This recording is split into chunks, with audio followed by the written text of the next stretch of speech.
Welcome to Grid Live Pre-Race Formula One Australian Grand Prix weekend is finally here. I'm Joe Samaniego, and with me we have Nicole Fry from Fans in Focus Media, Jessica Ball from Just Games, and Joshua Birch Motorsports. Mara Piacentino joins us, and Isha Bajwa from Chaos in the Paddock.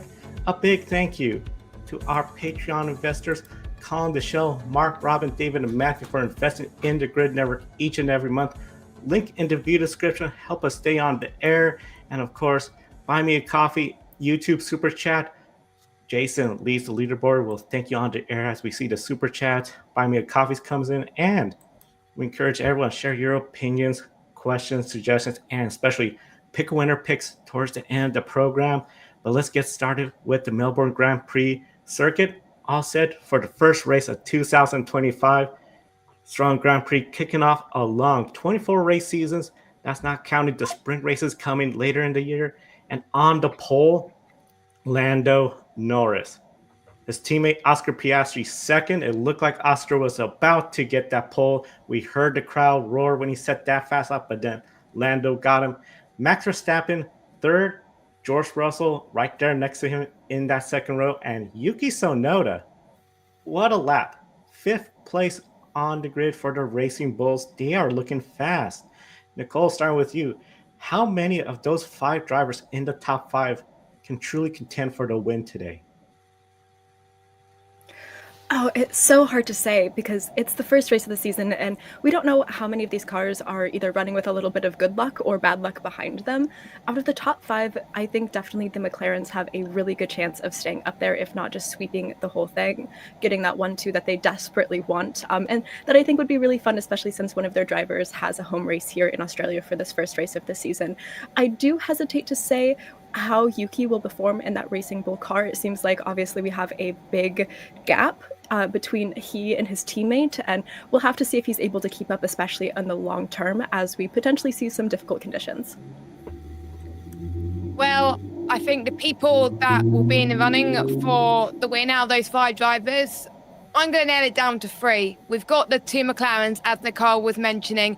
They were a major talking point in testing, and even the second half of last year, we saw Lando Norris take the victory in Abu Dhabi. So wouldn't it be amazing if he starts off his campaign in the right foot and take the win in Australia? But again, we do have the home favourite. We saw Oscar Piastri took the win in Baku, and he's very keen to get another victory under his belt as well.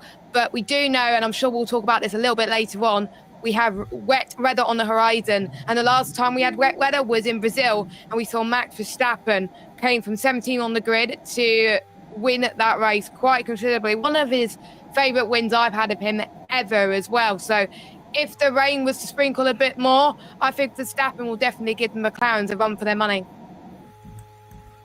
Yeah, definitely the McLarens. We definitely seen last year that they have the wherewithal to win races and win them consistently. We have seen the top four of the top five for this starting grid win races and fight for that win.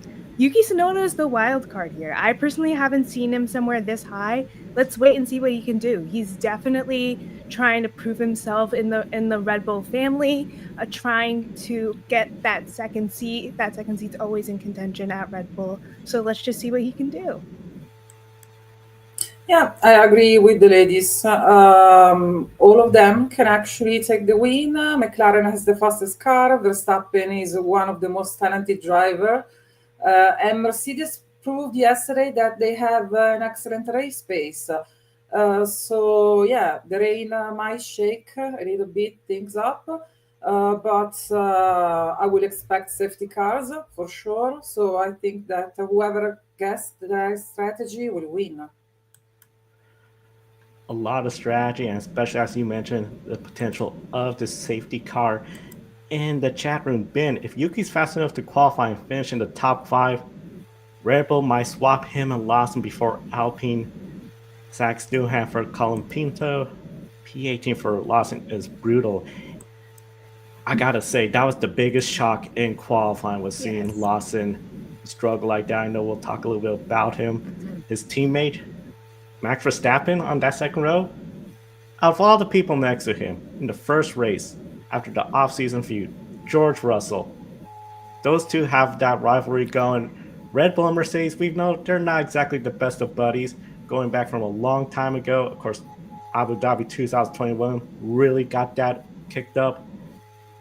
Mercedes been a little bit quiet the last few years, but now they're looking like they're up there. And ironically, both of them have a teammate that's outside the top 15.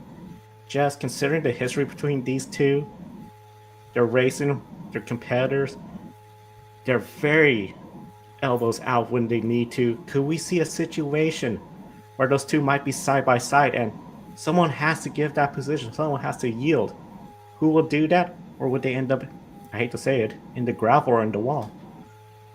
I think I've seen in interviews recently that those two do not see eye to eye still. I know with both of them, they're not here to make friends. They're here to actually race. In particular, Max Verstappen, considering the less amount of media day coverage that we're going to see from Max Verstappen. But we saw in Qatar the rivalry really kick off, and Verstappen really got a penalty for something that I found ridiculous, because George Russell was on his out lap, or his in lap, and then Verstappen got a one-place penalty for impeding, which I thought was absolutely ridiculous. And then we saw Max Verstappen just overtake George Russell in at turn one, and we saw Max Verstappen lose all respect for George Russell after then.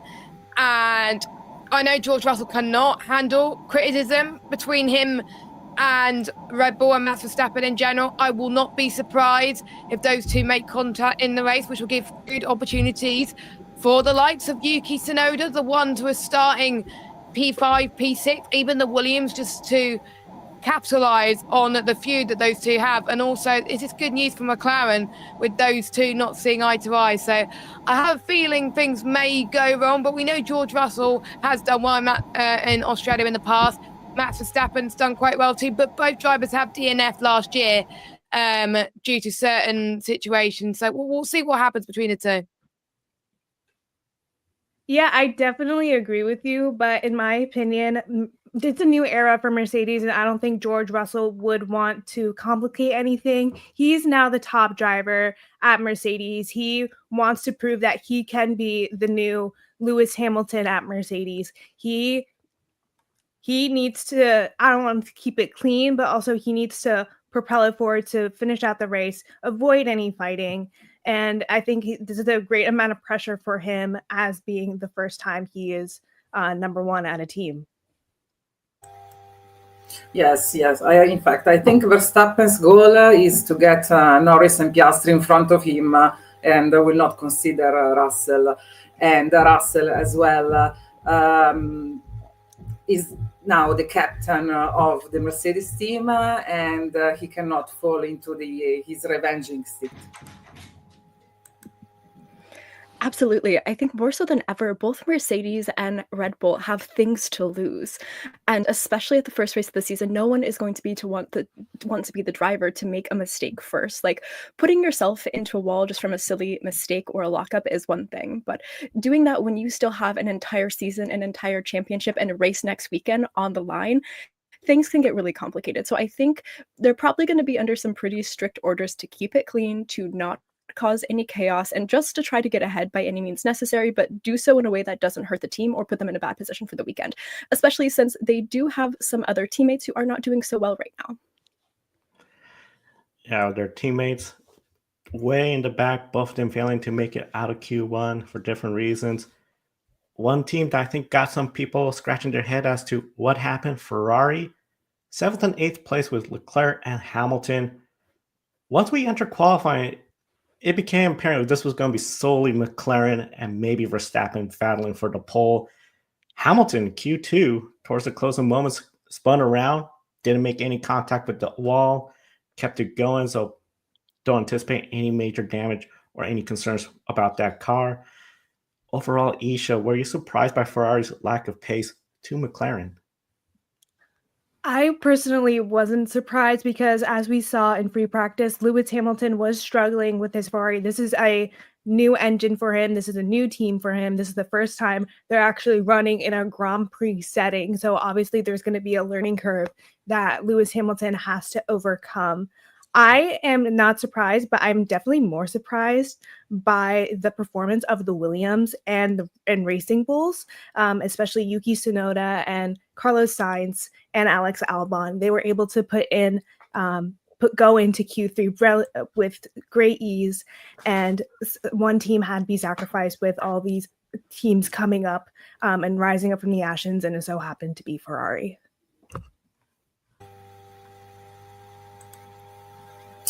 So this lack of peace can be explained in basically two ways. First, the car is not competitive, and that would be a disappointment. Or they probably have preferred a wet configuration of the car for the race on Sunday. That might have slowed them down compared to McLaren and Red Bull. Absolutely. I agree with Maria. I think it's more than likely that some of these teams are testing out new setups for their cars, and they just haven't hit that sweet spot yet where it's just pure perfection for the team and for the driver. And I think it is disappointing to see where Ferrari is right now, but I think it's also important to remember that this is just the first race, and potentially with some weather conditions coming into play, we could have some very different outcomes than what we saw just in qualifying.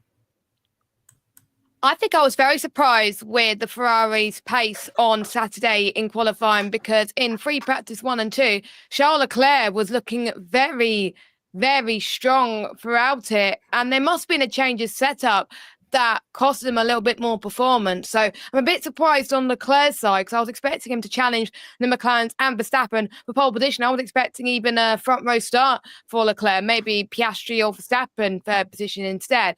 But with Hamilton, not really that surprised. It's his first race at Ferrari. He's still getting used to the car, and he's a little bit open that he's not quite at the pace at Charles Leclerc yet. He's actually quite happy that he's only 2/10 off Leclerc. So his pace will come in time, but he's still a bit worried on how Ferrari are going to find pace against the likes of the McLarens and, of course, Verstappen on Sunday. But with Hamilton starting 8th, there's hardly going to be much pressure at this stage. But China is where we're going to probably see the Tifosi really want to put up the pressure with the two drivers if they do not perform. China, of course, that's going to be coming up relatively soon after Australia. Two big surprises from qualifying that has a lot of people buzzing. It's impacting Mercedes and Red Bull. Kimi Antonelli, significant floor damage, just sparking like crazy. I haven't seen a car like that since like the early 90s, where those cars were really just pushing it. That slowed him down. Failed to get out of Q1. Liam Lawson made multiple mistakes, including getting into the grass. That eliminated him from Q1. Last time Red Bull saw one of their cars fail to get out of Q1, Mexico City 2024. So not exactly the good star mark that they were anticipating. The elimination from Q1 already raised doubt about Liam Lawson. No, this is his first weekend with Red Bull. Let's not forget the mistakes that Verstappen did when he started and the damages he did. These rookies need time to learn and adapt to an F1 car. And probably by the middle of the championship, we can start to look at their performances. He needs to be persistent and not to fall into self-doubts. Otherwise, a strong driver like Verstappen will destroy him on track. I definitely agree. I think it's too early to say for certain whether or not we should have any doubts about Liam Lawson, because it is so early in the season. If he is still getting consistently eliminated from Q1 and Max is not, let's say in Miami, then I think we can, look at this a little bit more critically and a little bit closer about like what Red Bull needs to do as a team to kind of switch that performance around. But at this point in time, I think he just needs to start to feel comfortable with the team and with his car. And once he does that, hopefully we'll see some major improvement. I think we can't judge Liam Lawson too early, because this is the first time that Lawson has stepped foot into an F1 car in Australia, or even racing Australia in general, whereas all the other 19 drivers have raced in Australia either in F1 or in any of the feeder series with F2 and F3. So I think this is just a race where he could learn the mechanics of the car, learn about the track, see what he could do to improve on performance. And even if he gains a top 10 position, then that'll be really good for Liam Lawson in his first race. And I think it's good that Christian Horner's not putting that much pressure in the first race, which is really, really great to see. So, yeah, like someone was saying earlier, we all, Verstappen made mistakes. Quite a lot of Red Bull drivers made mistakes on their F1 debut and still don't do well in the past. So I'm not going to judge Lawson just yet because it's only his first race and he hasn't raced much in Australia. Plus, he didn't have much time in FP3 either. So Lawson, I think it will just be a learning experience for him this weekend before he could step it up in China. Yeah, as Jess said, this is one of the first times that Liam Lawson is stepping foot onto the Australian track. I also want to mention that Red Bull is not at their height right now. They don't have their 2023 car. Max Verstappen is just such a masterclass. He can do anything and whatever machinery, rain, snow. We haven't seen snow yet. I hope not. But he's just such a masterclass and just trying to keep up with Max Verstappen, especially as a rookie, especially as someone who hasn't been on this track competitively yet. It's definitely going to be a lot harder for Liam Lawson.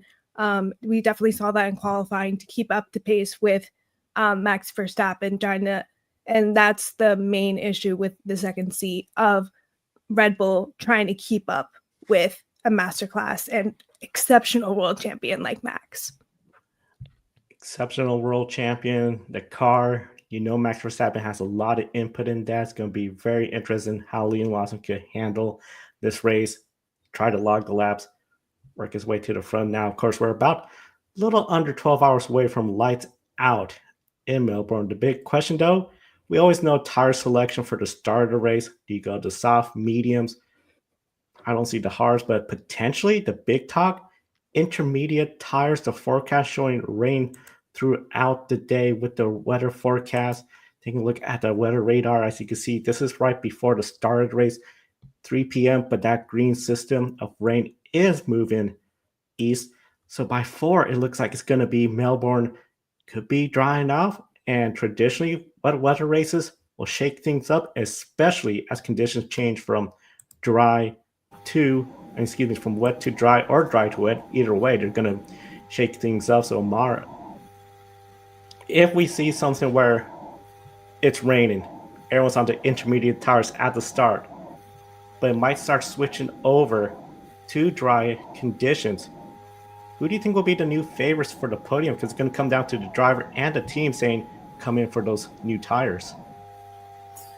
So I think, my pick will be Verstappen. And, apart from his talent, he proved that he's able to drive in such conditions. And second and third, might be Norris and Piastri. Russell could maybe join the podium only if Mercedes allow him a straight race without messing with the strategy. I agree. I think there's definitely a chance that if there's any sort of rain, Max will definitely end up possibly on the top of the podium. And I also think, Mercedes has a good shot with George Russell simply because both Mercedes and Red Bull have pretty easy calls to make strategy-wise. They very clearly have two drivers who are kind of at the top of the grid right now who could fight for podium position very easily compared to their teammate. McLaren is in a little bit of a tricky position because they could be forced to make a call between their drivers about who pits first, potentially for better tires. And depending on the outcome of that call and how quickly they can get that pit stop done, that could really kind of determine what their outcome is going to be. And I'm very curious to see how they could handle that, especially since this is the first race of the season. And publicly, they've kind of declared that there are no favorites for the year, but that could quickly change if they do have to make a call. I think Verstappen is definitely a favourite to win the race on Sunday. If it was rain, we said earlier how beast he is in the wet conditions. We know how Mercedes do absolutely brilliant in cooler conditions. We saw that in pre-season testing in Bahrain. So I will not be surprised if George Russell gets up there and has a fight with Verstappen. Please keep it clean. And Norris, no offence, Norris has been struggling in the wet, so I doubt he's going to have a shot to try and challenge. Maybe we could see the likes of Leclerc making his way up. We saw that in the wet conditions in the past. And Pierre Gasly, we saw that the Alpine team got it absolutely perfectly with the strategy. And if Gasly can make his way through the field with the setup he's got, I think Gasly with Alpine, in particular with the car that he has this season, I think Alpine could challenge the podium with Gasly. But you never know. We have seen people be really good in the wet. I would say Lewis Hamilton, but he's in the Ferrari, so he's still getting used to the car, and he hasn't done any wet running in the Ferrari yet. So I'm going to say Verstappen, George, and I think my bold prediction would be Gasly to get the third spot on the podium. Yeah, definitely. As we all said before, like Max Verstappen definitely in Brazil last year showed us what he can do in the rain, giving off Ayrton Senna vibes. It's definitely going to be what happens in the pit, the calls the teams make. It's going to be a race of strategy for the start, definitely. Maybe if it just dries up later on, they can pick up the performance later on, but definitely what happens on pit wall will continue on for the rest of the race. Pit wall could be very, very chaotic and busy if those conditions change. And of course, if it's all wet, rainy, could really come down to the drivers and making sure those tires last, because we've seen sometimes those intermediate tires could keep going forever. And if it's that weird condition, cooler, drier, staying out till they're almost slicks, will be really interesting. Before we start the lightning round, in the chat room, Amber, hello, glad you tuned in. Adam, I'm beyond ready for F1 Australian Grand Prix. I've got friends who will be watching as well. And then Denver, I'm tipping it to Jack Dohan, Oscar, and Liam Lawson, the top three. Like they say, a wet race is a good race. I think that would be the craziest start for the season. That is our top three, Dohan, Oscar Piastri, and Liam Lawson. But as Maury Walker used to say, it's Formula One. Anything can happen in Formula One, and it usually does. With that said, let's go ahead and get started in our first lightning round of 2025. Starting off with you, Nicole. Ollie Berman crashed in free practice 1, missed free practice 2, crashed again in free practice 3, and did not start qualifying. He is 20th. What would a good finish result look like for Ollie? I think P15 or better if he's feeling ambitious. I think I would say top 12 for Ollie Behrman. I think that's what he's got to aim for. I definitely agree with Nicole. P15 or better. I feel bad, but a good finisher will be finish the race. Now, Aston Martin. Alonso's in 12th, Stroll's in 13th. Will one, both, or neither score points, Jess? I think Alonso has the experience in the wet, if it's raining, to score some brilliant points this weekend. So I'm just going to say Alonso will score points. Yeah, I agree with Jess. I feel like Alonso is the one to be able to put it into the points other than Stroll. No, I don't think that they will reach the points unless someone in front of them crashes. See, I think someone will crash, and I think Alonso will end up in the points, but not Stroll. Isaac Hajar, highest starting rookie. Will he be the highest finishing rookie? And if not, who will? Isha? Honestly, it's a toss-up at this point. We haven't seen too much from the rookies this season yet. Again, it's the first season of the race, so it can go either way. Yes, if he stays calm, no sudden impulses as he did in F2. I think it's a possibility, but I hesitate to say that he will be the highest finishing. I think it's going to be tough for him, but as long as he keeps it calm on the radio and makes great moves, I think Hajar could still be the highest finishing rookie in Australia. That'll be something else for that Racing Bull team. George Russell Mara is starting 4th. Does he have a shot at the podium against McLaren and Max Verstappen? Yes, I do not feel to exclude the podium for Mercedes. Absolutely, especially if it rains. I agree. If it rains, George Russell has a really good shot of a podium.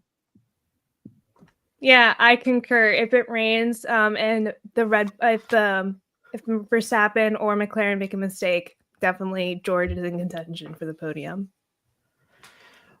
Esteban Ocon, Nico Hulkenberg are starting in the back. Out of those two drivers, Nicole, who do you see finishing ahead? Just for laughs, I want to say Nico Hulkenberg. I think it would be great to see a Kick Sauber do something of note. I'm going to have to agree with Nicole based on qualifying. Sauber looking stronger than the Haas. I'm going to have to say Hulkenberg.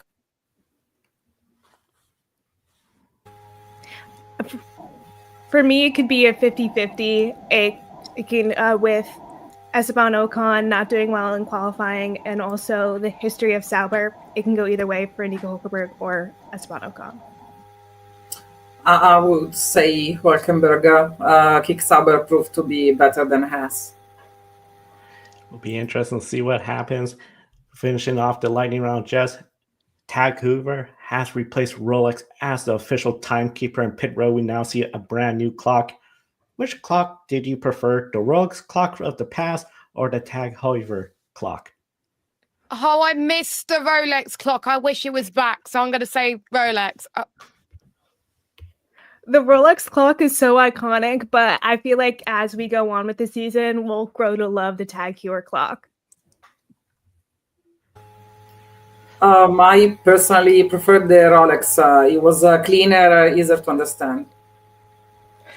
I love that you asked this question. I am so excited to talk about this.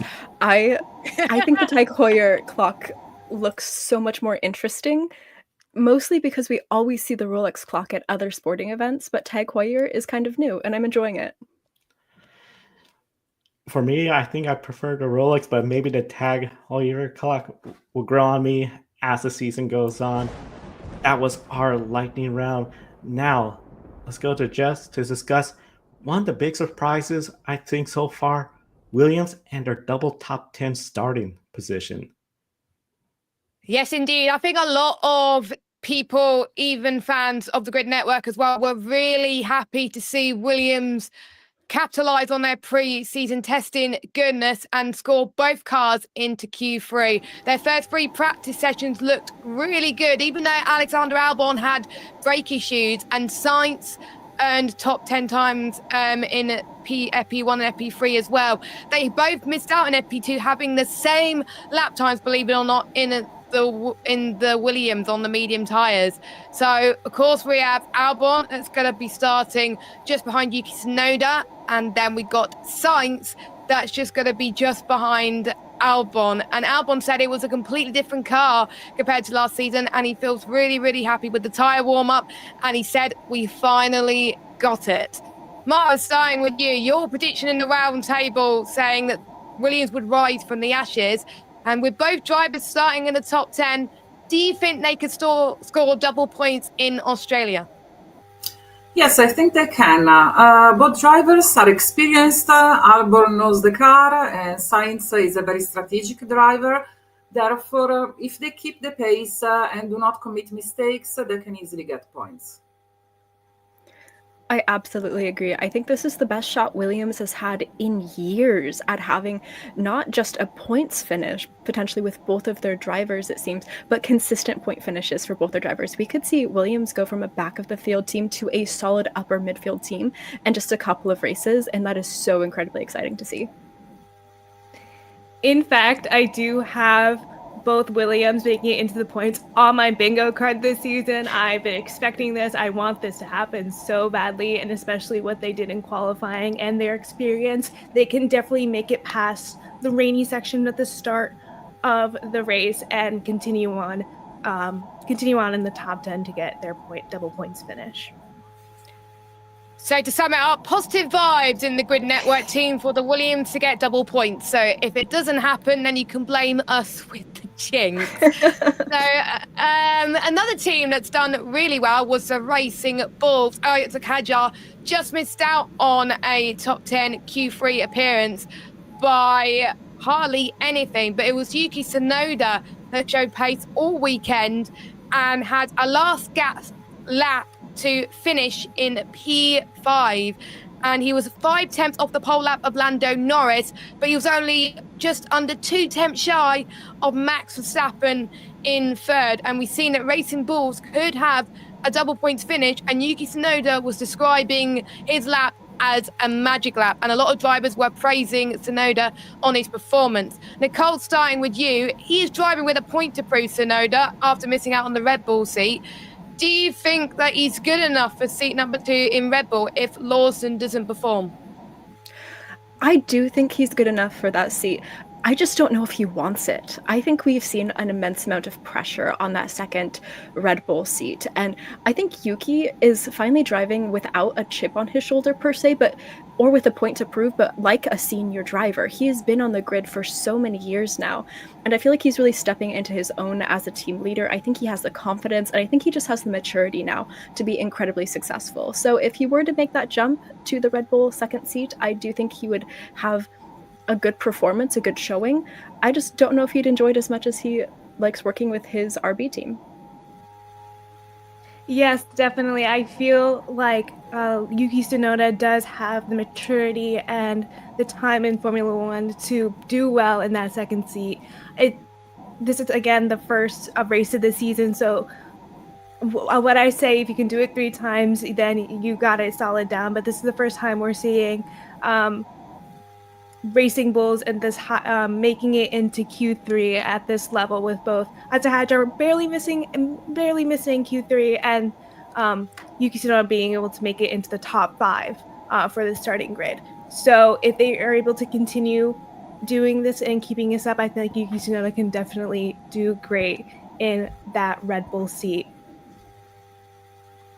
Tsunoda already proved that he will be fine for Red Bull. He always beats his teammates. He performed well, and he helped to develop the car. Honestly, I don't know why Red Bull is promoting everyone else except him. Yeah, I think Tsunoda is driving that his life depends on it. So I think Tsunoda's going to have a great season. Another driver that's under huge pressure this season is one of the home heroes, Jack Doohan. He has been rumoured to have a 5-race contract about his seat, but qualifying to Q2 was absolutely amazing for him. He qualified 14th, but if it wasn't for that yellow flag from Lewis Hamilton, he would have probably qualified higher because it ruined his hot lap. He'll be starting ahead of Kimi Antonelli, and also directly behind Antonelli is Liam Lawson in the Red Bull, directly impacted by the Red Bull seats too. Isha, is Australia, his home race, a big test for Doohan to keep ahead of Antonelli and Lawson and put additional pressure on these boys? I think so, especially what we've seen with the Alpine do in the rain at the start of the race. I feel like he can definitely pull ahead of them, maybe make it into the points for this race. Yeah, definitely his home crowd, definitely his home turf. He definitely has the energy to pull further ahead than Antonelli and Lawson.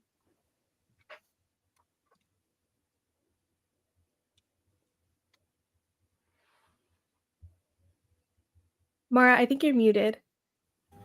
Oh, I'm sorry. I was just saying that I don't think that Doohan can resist too long ahead of them, not because he's not good enough, but because both Mercedes and Red Bull are faster than Alpine right now. Antonelli and Lawson have been unlucky during qualifying, but Antonelli showed to have a better race pace. Lawson did not drive for technical reason, but no one can deny that Red Bull is faster than Alpine. Yeah, it's definitely going to be interesting with so many rookies stacked so closely together, potentially with interesting weather conditions as well. Some of these drivers may not have raced in these cars with uncertain conditions, and so it's definitely going to be a test, especially for Jack Doohan.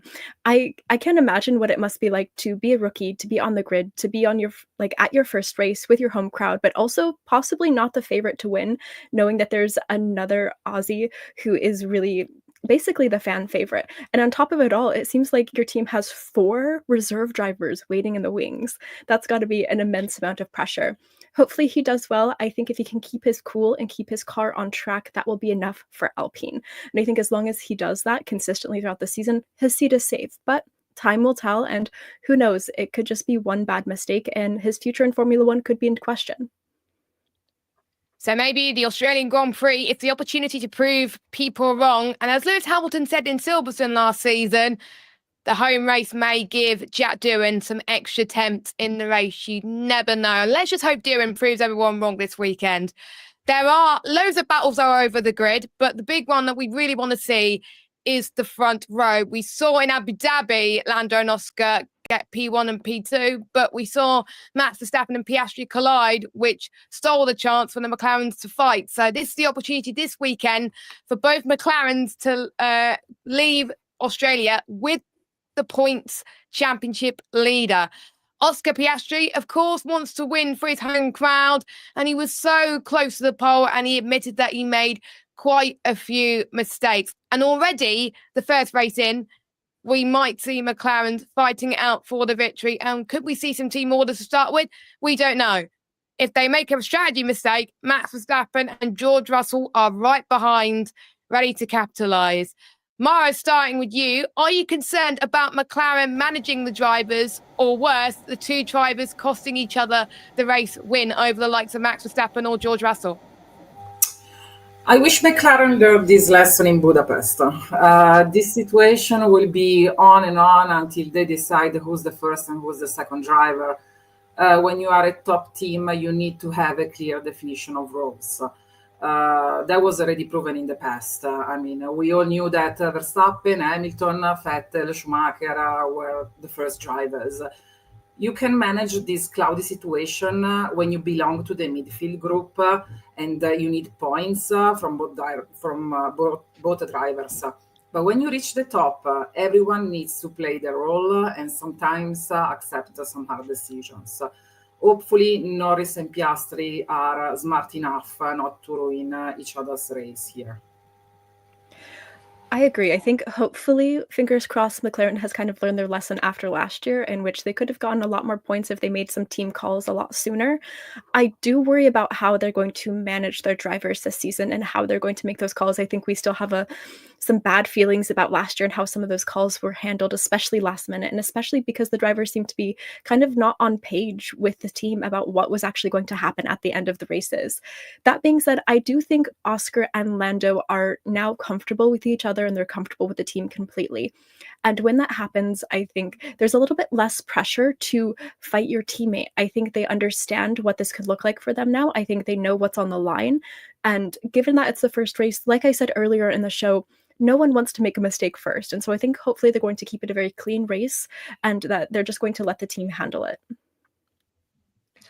I think for the first race of the season, especially where they are on the starting grid, I think their focus is definitely keeping Max Verstappen back. So I don't think they're, at least for the start of the race, they're not going to be focusing on themselves. They're going to be focusing on keeping that 1-2. Maybe towards the end of the race, we might see something. We might, I don't know. I hope we don't have a papaya rules incident like we did, and I think we passed last year. But I feel like there's so much more, at least for Australia, for them they need to work together more than fight each other. If it was any other race and we have more data and more time to analyze everything, I feel like they could be in that tough, contentious decision on who is the number one driver at McLaren. But I feel like at the start of the race, they need to work together to keep Max Verstappen back so they can hold their 1-2 position. Yes, work as a team throughout the start of the season to make sure Verstappen does not have a sniff. Let's have no repeat of Monza, please. And we can all agree that we're going to have a really exciting Australian Grand Prix. And if you're staying up for it or waking up for it, I'm sure you're going to be entertained. And definitely a sprinkle weather rain can bring this race to a new level of surprise.